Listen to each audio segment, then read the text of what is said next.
The Cotton Rebellion. How Burkina Faso and Bangladesh just changed the global game. In the sweltering July heat of 2025 in a village just outside Bobo Dioulasso, the earth trembled not from bombs or bulldozers, but from the thunder of tractors. New, red Burkina. They were not gifts, not donations. They were earned. And while the West scrolled past another headline about Africa's struggle, two so-called underdog nations signed a deal that will haunt every boardroom in Brussels and every trade table in Washington. Why does the world only notice Africa when it's on fire, but not when it rises, while global powers negotiated their next aid package? Burkina Faso and Bangladesh quietly dismantled a century-old trade imbalance with a simple handshake and a field of cotton. No loans, no conditions, no apology. The colonized are rewriting the rules, and this time the ink is soaked in dignity. Stay, because what you're about to witness isn't just economics, it's a declaration. It's a rebellion stitched in fiber and led by a man the headlines called unpredictable, but whose people call unstoppable. President Ibrahim Traoré. Subscribe if you believe the African awakening has already begun, and you're one of the first who truly saw it. Real news, real shift. The cotton agreement that shook the quiet. According to the Africa Report in Al Jazeera in July 2025, Burkina Faso and Bangladesh signed a historic bilateral agreement for direct cotton trade bypassing traditional Western intermediaries. The deal grants Bangladesh a global textile powerhouse access to high-quality Burkina cotton, while Burkina Faso secures stable demand and higher profit margins for its farmers. This is not just about trade. It is about sovereignty, dignity, and mutual respect between nations of the global south, said Bangladesh's ambassador to Ouagadougou. The agreement includes more than cotton. It opens pathways to technical exchange in agriculture, irrigation, pest control, post-harvest logistics, educational scholarships and vocational training, peacekeeping and disaster relief cooperation, and potential military training programs. Meanwhile, President Ibrahim Traoré made it clear, we are not exporting raw hope anymore. We're exporting value. And the numbers follow the rhetoric. In just 1 year, over 400 tractors, 68,000 tons of fertilizer, and solar-powered irrigation systems were delivered directly to farmers. But this is just the tip of the spear. The day the soil refused to wait. The morning sky over Cumbri was unusually still. Old Mamadou, a cotton farmer since before the revolution of '83, stood at the edge of his dry field chewing a bitter kola nut, waiting for the rain that never came. But on this day, what arrived wasn't rain. It was something far rarer. It was a convoy of trucks.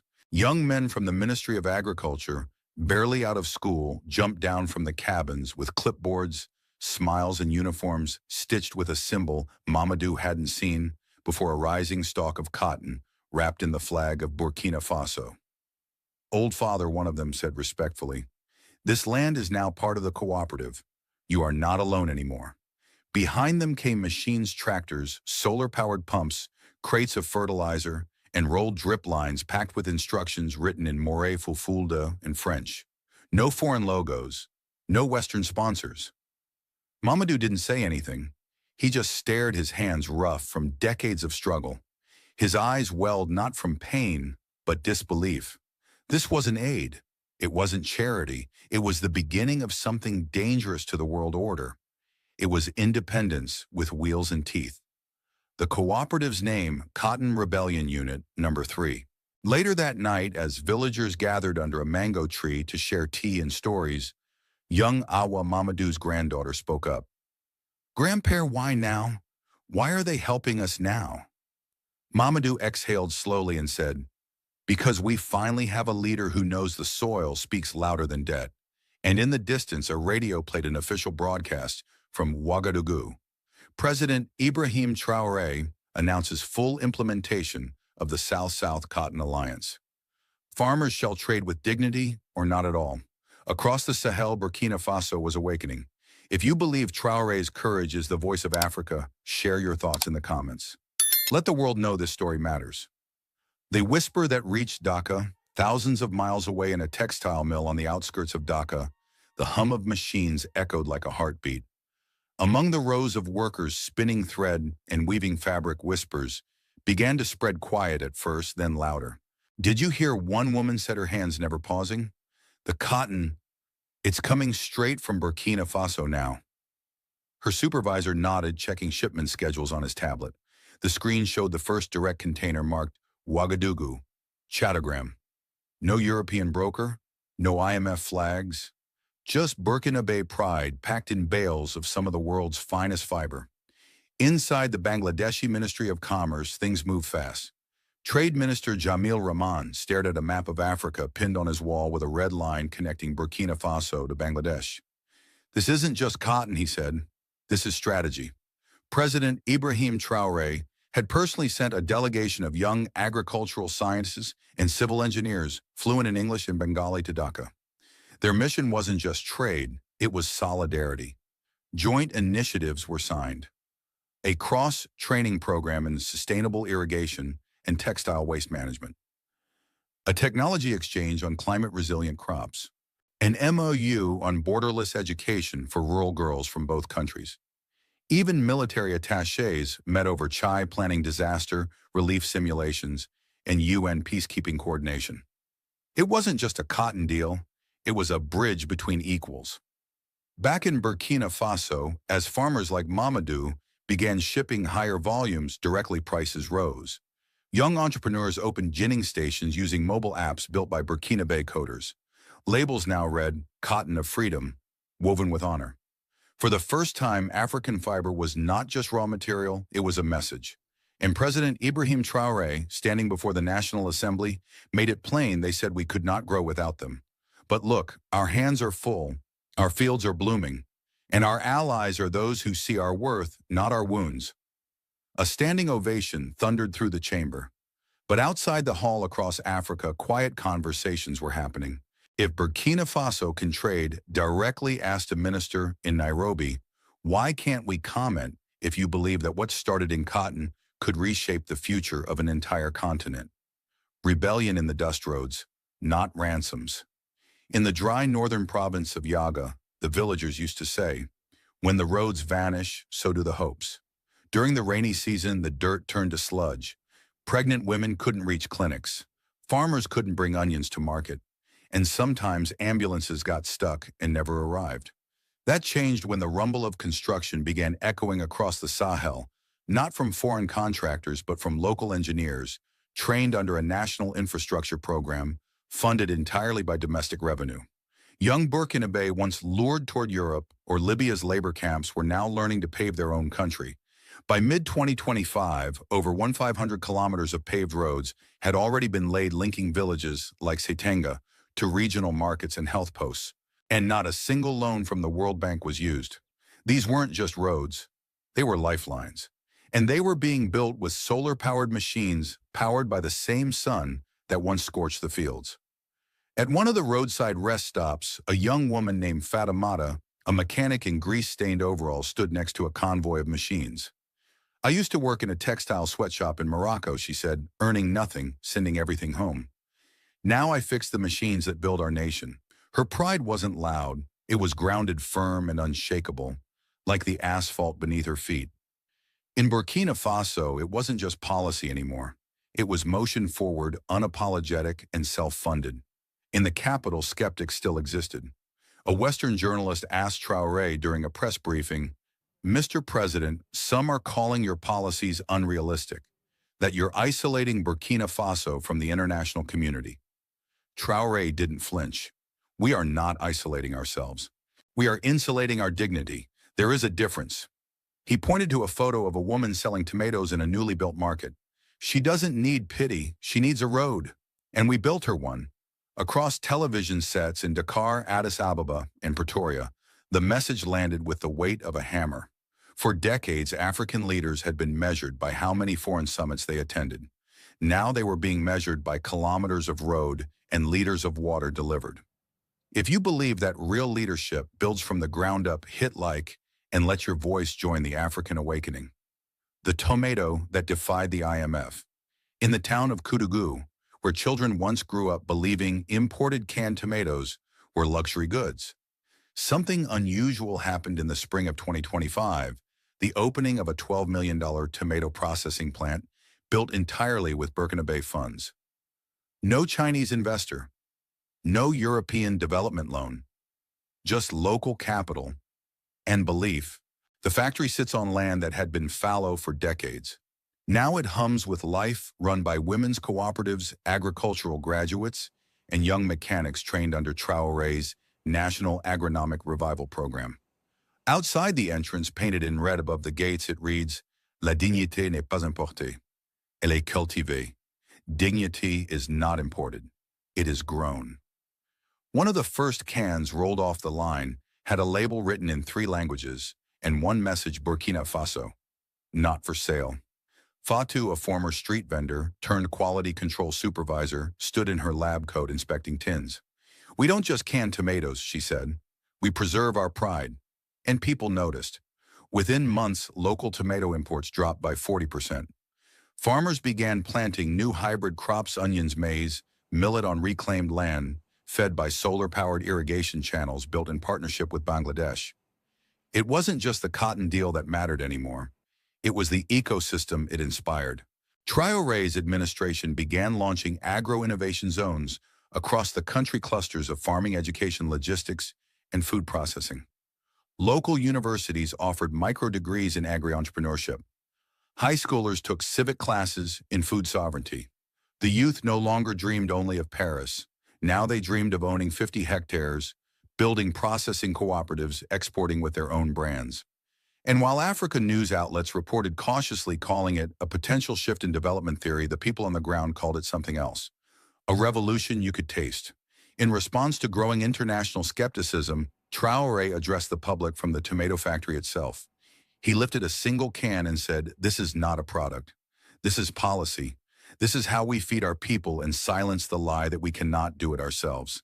And from Dakar to Dar es Salaam, the echo spread. Because the world can ignore statistics, but it cannot ignore the smell of something cooking. Comment if you believe that one canned tomato can tell the story of a continent's rebirth. The classroom in the fields. Near the rolling savannas of Bulsa, a different kind of school opened its doors, not with desks and chalkboards, but with soil and sun. The National Agronomy Civic Academy, launched in early 2025, was not an elite university. It was a field camp, a workshop, a battlefield for a new kind of war, the fight to reclaim Burkina Faso's food sovereignty. Over 2,000 young Burkinabe were selected in the first 3 months. They arrived in pickups, on bicycles, even on foot, sons of farmers, daughters of market women, and jobless graduates, once told they had no future in the soil. But here they were told a different story. Here they were nation builders. Every trainee received a uniform with a stitched patch, a green hand rising from red earth. It symbolized something that had never been part of Burkinabe politics before: pride in agriculture. Classes were held under mango trees, beside irrigation trenches, and inside seed vaults. The curriculum was practical. Drip irrigation design, organic pest control using neem and ash, crop rotation strategy, basic financial literacy, and cooperative management. Instructors didn't quote IMF reports, they quoted harvest cycles. No lectures on colonial history, just blueprints for tomato dryers and fertilizer mixers. At night, students gathered around fires and recited a civic oath: "I am the guardian of this land. Its hunger is my fight. Its dignity, my mission." One young man, Issaka, had once dreamed of migrating to Marseille. Now he led a cooperative of 15 classmates planting drought-resistant rice strains in the Central Plateau. Traoré gave us tools, he said, but more than that, he gave us a reason to stay. That was the quiet genius of President Ibrahim Traoré. He didn't just invest in land, he invested in the hands that touch it, because he knew soil means nothing without those who believe in it. Foreign analysts scoffed at the romanticism of Traoré's youth programs, but they missed what was truly happening: a transfer of identity. Burkinabe youth were no longer just bodies for labor. They were stewards of a revolution rooted not in slogans, but in seedlings. If you believe the next great African leaders are growing in the fields right now, leave a comment. Let the world know they exist. The cotton that changed the map, it began with a single shipment, 40 containers of organic cotton, leaving the dry heartlands of Burkina Faso, headed not for the ports of Marseille or Rotterdam, but straight to Chittagong, Bangladesh. No French broker, no IMF paperwork, just two nations, two flags, and a deal signed by hands calloused from labor, not softened by lobbying. Inside the first container was a handwritten note by the growers' cooperative. We plant not just for profit, but for memory. This cotton carries our grandparents' dignity. But the real surprise wasn't the cotton. It was what followed. Within 6 months, Bangladeshi textile factories launched a new fashion label, Free Thread, made from African-grown, Asian-woven, ethically traded cotton. It sold out in Europe within 72 hours. For the first time, Western buyers didn't see Africa as just a raw supplier. They saw it as a brand, a partner. A new map was being drawn, not of borders, but of values. Back in Ouagadougou, President Ibrahim Traoré unveiled the second phase, a continental cotton cooperative connecting producers across Mali, Benin, and Chad. The Vision Africa will no longer export what it cannot price. We will set the market, not obey it. The cooperative used blockchain tracing to certify each shipment's origin, pesticide-free status, and fair labor practices. Global fashion houses started to take notice not out of charity, but necessity. Ethical sourcing was no longer just a trend, it was survival. And while African news channels ran cautious headlines, "Experiment in cotton sovereignty," the people on the ground called it something else. Liberation stitched in every fiber. Traoré gave a televised address from a spinning mill standing in front of machines humming with local youth. He held up a swatch of finished fabric and declared, "This is not mere cloth. This is how we unweave the colonial lie." In rural provinces, schoolgirls wore uniforms made from domestic cotton. Farmers checked prices on government-issued tablets. Tailors started printing "Made in Burkina Faso" on every finished garment. And in the global south, the murmurs began to rise. If they can do it with cotton, what else can we reclaim? If you believe Africa can be more than the world's warehouse, if you believe it can be its designer, share this story. And let them know the thread has been cut. A new cloth is being sewn. The night the global trade rode back, it was supposed to be another routine report, global cotton futures sliding by a fractional percent. But as the Burkina Faso-Bangladesh alliance gained traction, markets erupted. In Geneva, diplomats whispered behind closed doors. In Washington, lobbyists reassessed their playbooks. For decades, African cotton had been funneled through a handful of Western brokers. Now a sovereign bloc was pulling the rug and rewriting the stakes. Then came the call, confidential seismic. The International Cotton Council, historically dominated by long-standing exporters, sent an urgent communiqué. We're requesting an emergency review. There are disruptive trade practices emerging from West Africa. What they called disruption, Ibrahim Traoré called destiny. In that moment, the Cotton Rebellion wasn't just symbolic. It had broken the market script. It had forced the global corridors of commerce to pause and take note. While journalists chased sound bites in Ouagadougou, diplomats from India, Turkey, and Egypt quietly asked, "Can we join the bloc?" Burkina Faso didn't just change a trade policy. It had triggered a tectonic shift in the world order. The rebellion becomes an icon. Then came the image that went viral, Ibrahim Traoré flanked by Bangladeshi women weavers in embroidered scarves standing before a container ship docked in Chattagram, braid of flags overhead. It wasn't staged, it was real. It was equity in motion. It was sovereignty on display. Within days, the African Union sent an envoy to Burkina Faso, offering formal observer status in the Cotton Alliance. Even Brazil's Cotton Board in Mato Grosso issued a statement, "We applaud efforts to build equitable South-South cooperation that transcends traditional dependency." President Traoré never spoke about headlines or praise. He simply said during a live broadcast, "Our fight began in fields, but it echoes across oceans. We are not here to borrow power. We are here to multiply it." That line became a mantra carved into murals from Bamako to Brazzaville. Because the twist wasn't just that markets reacted. It was that world powers reframed strategy around a movement led by a man from Burkina Faso, speaking the language of Africa, new sovereignty, and self-worth. And just like that, Ibrahim Traoré didn't merely become a leader, he became an icon not imposed by the West, but declared by his people and by history itself. If you believe this is more than trade, If you believe we've witnessed history rising from the soil, share this. Let the world know that Cotton Rebellion is rewriting the rules. The rebellion has just begun. History is rarely made in boardrooms. It's forged in cotton fields under a scorching sun, in factories where thread meets sweat, in minds that refuse to believe that geography is destiny. Burkina Faso, a land once reduced to a supplier of raw goods, now stands tall, not with missiles or megaphones, but with fabric, with dignity, with strategy, with unity. And Ibrahim Traoré. He didn't wait for permission. He didn't seek applause. He spoke of Africa not as a continent to be saved, but as a civilization awakening. The world wasn't ready for the Cotton Rebellion. That's why it worked. This isn't just a story about economics. It's about the reclaiming of narrative, about Bangladesh and Burkina Faso standing shoulder to shoulder, not as victims of globalization, but as architects of a new trade era. So the next time you put on a shirt, ask yourself, who grew this? Who wove it? Who set the price? Because from now on, that answer just might be Burkina Faso. Subscribe for more real stories the mainstream won't tell. Comment your thoughts. Does this inspire a new vision for Africa and the global South? Share this video and let the world know the thread is loose and the empire is unraveling.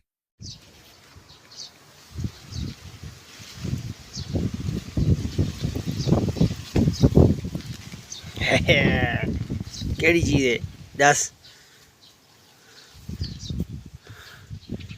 ਹੈਂ